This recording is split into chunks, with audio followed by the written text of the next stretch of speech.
ఇప్పుడే జీ5 app download చేయండి. చూడండి మీ ఫేవరెట్ టీవీ షోస్ ఎప్పుడైనా ఎక్కడైనా. తెల్లవార్లు మీరిద్దరూ అమ్మవారికి కాపలా ఉండుంటారు కదా?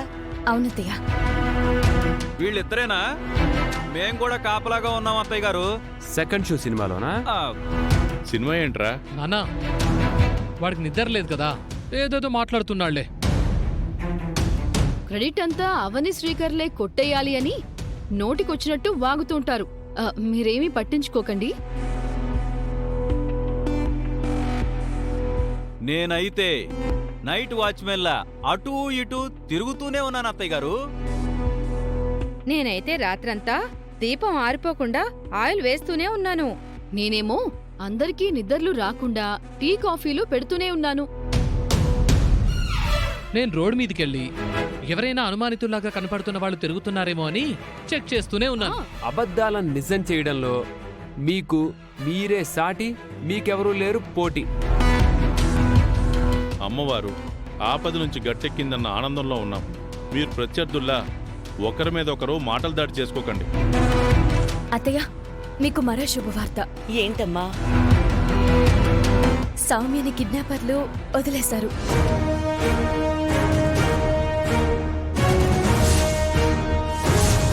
అవునా? ఎంత మంచి మాట చెప్పావు. సౌమ్య గురించి మొక్కుకుంటానని చెప్పాను కదా. అమ్మవారిని బాగా వేడుకున్నాను, అందుకే దయ చూపించింది. నిన్నటి వరకు గుండెల మీద ఎంతో భారం ఉండేది. ఈరోజు ఆ భారమంతా తీరిపోయింది. ఇప్పుడు చాలా చాలా సంతోషంగా ఉంది. అవును, సౌమ్యని కిడ్నాప్ చేసింది ఎవరవని?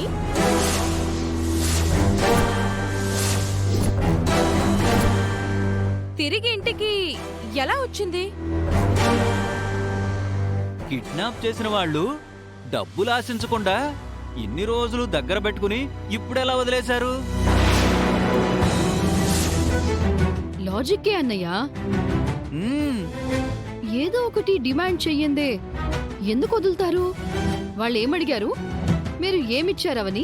ఏం అడగకుండానే వదిలేశారంట. అలా ఎందుకు వదులుతారా? కిడ్నాప్ అంటే అదేమైనా ఆవు పులి కథ అనుకున్నావే ఏంటి? ఆ రోజుల్లో కాబట్టి ఆవుని పులి వదిలేసిందనే. ఈ రోజుల్లో అయితే ఎందుకు వదిలేస్తుంది? కిడ్నాపర్స్ ఎవరు? ఏం ఆశించకుండా ఎందుకు వదిలేశారు? దాని వెనకాలన్న రహస్యాలేంటి చెప్పవని? అమ్మవారి దయ వలన ఎత్తుకెళ్లిన వారు క్షేమంగా తీసుకొచ్చి వదిలేశారు. ఎవరు, ఏంటి, ఎందుకు అని నాకు చాలా అనుమానాలున్నాయి. కిడ్నాప్ వెనక ఏదో పెద్ద కథ ఉండుంటుంది. పెద్ద నేరస్తులే ఉండుంటారు. వాళ్ళు ఈ రోజు కాకపోయినా ఏదో ఒక రోజున దొరుకుతారు. అప్పుడు వాళ్ళ తాట తీస్తారు. జీ5 యాప్ డౌన్లోడ్ చేసి అన్ని ఎపిసోడ్స్ పూర్తి ఉచితంగా చూడండి.